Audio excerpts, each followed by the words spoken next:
खुलुमबाय अनजाग्रा गासै आइ आफारि बिदा फंबाय आरो बिनानावमोन दिनै आं बे चेनेलनि गेजेरजों नोंथांमोननो मोनसे रादाबखौ लाबोदों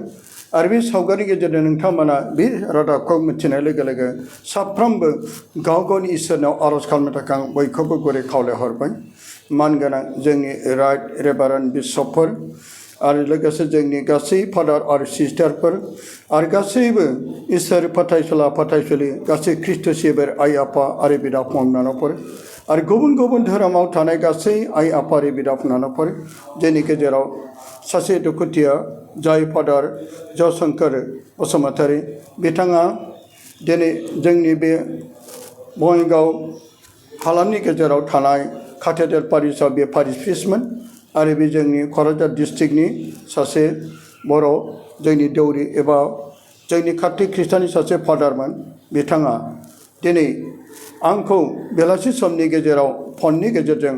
बिथाङा आरज खालामनो थाखाय खावलायहरनायजों लोगोसे आंजों लोगोसे आरोबाव बिथाङा दुलाराय जोंनि गासै फोथायरि आइ आफा आरो बिदा फंबायफोर गासै फादारफोर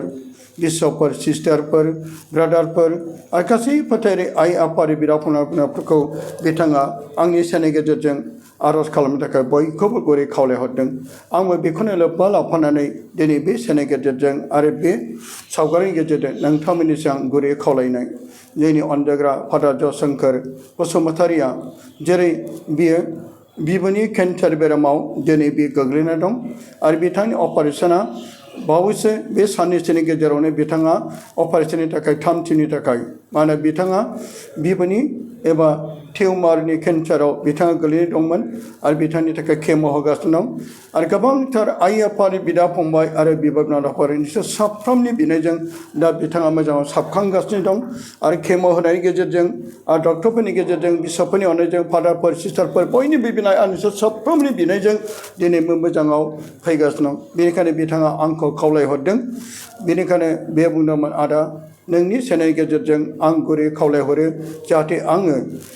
बयनिबो बिनायजों आंनि देहाफ्रा गोख्रों जानानै इसोरनि गेजेर अननाया आंनाव फैनानै आंबो धोरोमनि खामानिखौ मोजां मावफिननो हानाय बायदि आरो बेबायदिनो बङाइगाव हालामाव फैनानै सासे दौरिनि हाबाखौ मोजाङैनो मावनानै इसोर रायजोखौ आंबो फरायनो हानाय बायदि बे गेदेरथार मिजिं आरो बाथ्रा खालामनानै बिथाङा गोरबोजों खावलायहरदों आरो बिथांनि होनाय बे सावगारिखौबो आं नोंथांमोननो उनावहाय होलांगोन बेनिखायनो अनजागाफोर आंबो दिनै बे सावगारि गेजेरजों नोंसोर साफ्रोमखौबो गुरै खावलायहरो जोंनि अनजाग्रा मानगोनां फादार ज'शमखwr बसुमतारीया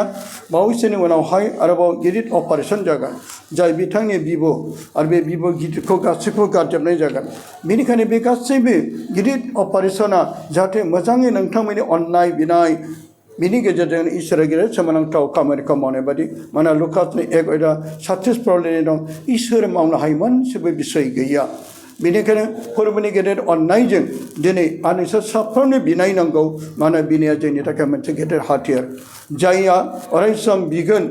आरो बे जोङो गावनि खाथिनि मानसिखौ गावखौ बायदि अननायजों सोरबा दुखुआव गोग्लैनाय सुबुंफोरनि थाखाय हेफाजाब होनायजों सोरबा बेबायदिनो आरोबाव आरज खालामनायजों सोरबा बेबायदिनो दुखुआव गोग्लैनाय सोरबा आइ आफा गैयै सुबुंफोरखौ बेबायदिनो खायसे हस्पिटालाव लांनायजों बेबायदि गेदेर खामानिखौ मावोब्ला इसोरा जोंखौ आरोबाव गावनि गेदेर अननायखौ होनानै बोर होगोन बेनिखायनो जेरै माथाइनि 25:30 लिरनाय दं बायदि अनजाग्रा फिसाफोर आं जेब्ला उखैदोंमोन बे समाव नोंसोर आंखौ जाहोदोंमोन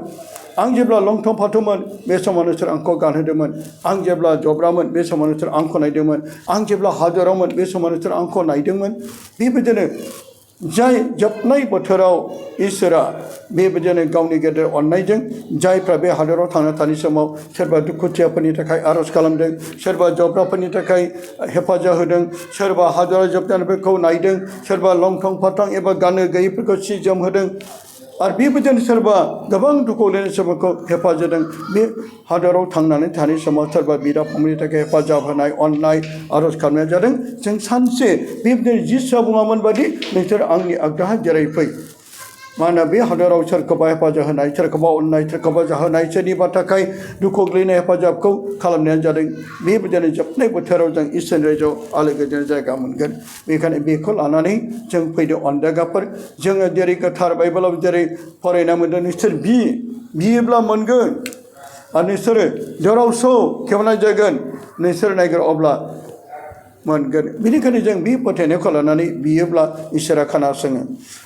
बेनिखायनो जोङो साफ्रोमबो फादार आरो बिशप सिस्टारफोर ब्रादारफोर गासै इसोर सिबिसुला फाथायसुलिफोर नोंथांमोना अननानै जोंनि अनजाग्रा फादार जयशंकर बसुमतारीया नैबे सानसे आरो साननि गेजेरावनो एडमिट जानानै मोनसे गेदेर अपारेशन जासिगोन आरो बे अपारेशनाव साफ्रोमनिबो बयबो बिनाय आरजखौ नांगौ आरो बे बिनाया जोंनि थाखाय गेदेरथार मुलि आरो बे मुलियानो जादों बै डक्टरनि आरो बै सोरबा मुलि बेफोर गासैबो बे बिनायनि बोलोजों बे गोहोम गोलैगोन आरो बे सानसे मोजां देहाखौ मोननानै जोंनि गेजेराव फैनानै बङाइगाव हालामनि गेजेराव बे सासे मोजां दौरिनि खामानिखौ मावनानै बेयो मोजां जोंखौ इसोरा जोंखौफोरगोन बेनिखायनो बयखौबो गुरै खावलायबाय अनजायग्राफोर फै जोंनि अनजायग्रा फादार जयशंकराबो मा बुंदों बिनि बुंनाय आरो बिथांनि खावलायनायखौ जों खोनासंनि अब्ला बे समावनो बयखौबो बिथांनि थाखाय गाव गावनि आर'जाव गोथार बोलि बावनायाव आरो बेबायदिनो गाव गावनि उखैजानायफ्राव नबिना बिनायफ्राव बिथांनि थाखाय आर'ज लाफागोन बे गेदेर बाथ्राखौ लानानै नोंथांमोननिसिम गुरै खालामनानै आंनि बुंनायखौ खावलायनायखौ बाहाय फोजोबबाय गोजोन्थों। प्रेज द लर्ड जिसुआ बाख्नाय जाथों जाय जिसु मारां जिसु नारासं खोन इउर इउथ्राय जिसुखौ बाधाय गिबियावनो आं जोंनि अनसला इसोर आफाखौ हाजासे हामबाय होयो आरो नैथियाव आं नोंथांमोन बयखौबो बिशपनिफ्राय लानानै फादारफोर सिस्टारफोर ब्रादारफोर गासिबो फोथायारिफोरखौ आं हाजासे हामबाय होयो मानो होननानै बुङोब्ला नोंथांमोननि अननायजों नोंथांमोननि आर'ज गाबनायजों नोंथांमोननि थुलुंगा मोननायजों आङो दिनै मोजां अबस्थायाव दङ दा बिनिखायनो आं नोंथांमोन बयखौबो इसोरनि नामै हामबाय होयो। थांनाय फेब्रुवारि 27 दानाव आंनि सेथि अपारेशन जादोंमोन लवार आसामाव आरो बियो नोंथांमोननि आर'ज गाबनायजों मोजाङै मोजां जानानै थांबाय आरो नैथियाव 5 मार्चआव आरो 2 खेबनि थाखाय गुवाहाटी दिसपुराव टिउमारनि थाखाय बिबुआव टिउमार जानायनि थाखाय अपारेशन जानानै थांबाय आरो बेबो इसोरनि अननायजों नोंथांमोननि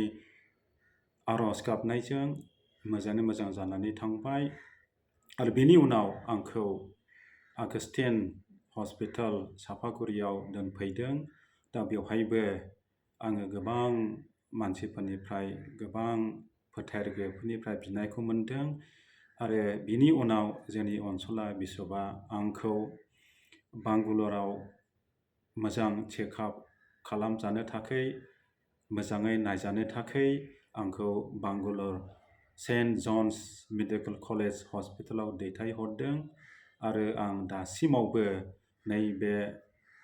सेन्ट जन्स मेडिकेल कलेज हस्पिटालावनो आं ट्रिटमेन्टखौ लागासिनो दङ। केम'आ जोब्बाय 1 सेप्तेम्बराव आरो आङो थायो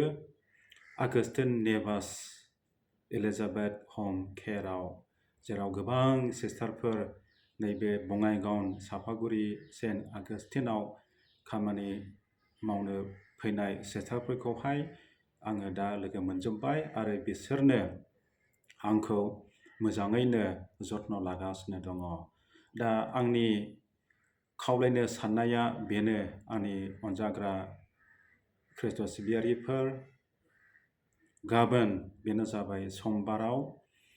आङो आरो खेबसेबाव सेन्ट जन्स मेडिकेल कलेज हस्पिटालाव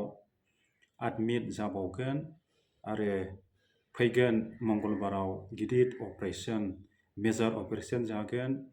आंनि बे गिदिर बिबु बा लार्ज इन्टेस्टाइन बेखौ बख'नाय जागोन दा बिनिखायनो नैबे अपारेशना जाहाथे मोजाङै मोजां जानानै थाङो दा बिनिखायनो आं नोंथांमोन बयखौबो जेरै आंखौ हेफाजाब होबोगासिनो दङ आंखौ थुलुंगा होबोगासिनो दङ आंनि थाखाय आर'ज गाबगासिनो दङ अनबोगासिनो दङ थिग बेबादिनो नैबे 3rd बारनि अपारेशनावबो आंखौ हेफाजाब होदो इसोरनियाव बिनानै होदो जाहाथे इसोरा अनोब्ला नैबे अपारेशनाबो जाहाथे मोजाङै मोजां जानानै थाङो आरो बेबादिनो मोजां गोख्रों राफोद देहाखौ आं मोनफिननानै जाहाथे आं नोंथांमोननि गेजेराव आरो खेबसेबाव इसोरनि रायजोआव खामानिखौ मावहैनो हायो। दा बेनिखायनो बियो जाबाय आंनि गुरै खावलायनाय। आरो नैबे आदा दैमालु बर' नार्जारि बिनि चेनेलनि थ्रुयैहाय आं नोंथांमोन बयखौबो खावलायबावबाय, अननानै आंनि थाखाय बिनानै होबाय थादो आरो आंबो नोंथांमोननि थाखाय अराय समबो इसोरनियाव आरज गाबबाय थागोन। आरो खेबसेबाव जिसुआ बाख्नायजाथों। जाय जिसु मारां जिसु नारासं खोनसोखोन युरो युथ्राय आरो जिसुखौ बादाय हामबायसै। जिसुआ बाख्नायजाथों।